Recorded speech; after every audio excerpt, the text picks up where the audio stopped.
তো হ্যালো বন্ধুরা, welcome back to my another blog. তোমরা সবাই কেমন আছো? আশা করি ভালো আছো। তোমরা তো সবাই জানো এটা আমাদের ডগই হয়। কিন্তু আমরা ছোটো থেকে বড় করছি, দেখতেই পেলে তোমরা। এটা হচ্ছে কত ছোট ছিল, মানে যখন এই জন্ম নেই তখনকার ভিডিও এটা আর কি। এটা একটা রিলস ভিডিও বানাচ্ছিলাম আমি ওকে নিয়ে। তো এত ছোট ছিল বলার মতো না, ছোট থেকে আমরা এত বড় করলাম। তারপরে মানে কি বলবো, লোকের এতটাই যে নজর পড়েছে। তো তারপরে তোমাদের দেখাচ্ছি আমাদের ডগিকে।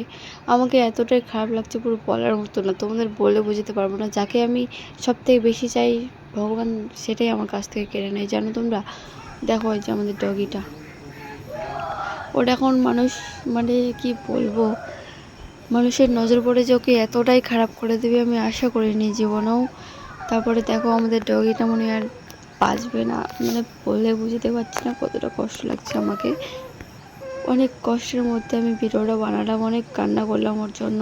কি করব বুঝতে পারছি না আমি কি করলে ওকে, ওর জন্য অনেক টাকা খরচা করলাম, তাও এত ছোটো থেকে ওকে বড় করলাম, তাও হয়তো আর আমরা বাঁচাতে পারবো না ওকে। অনেক খারাপ লাগছে এখন। এত ছোটো থেকে আমরা বড় করলাম, ওকে দেখাশোনা করলাম, এরকম করে দিল ভগবান আমার সাথে। তো এইটুকুই ভিডিওটা।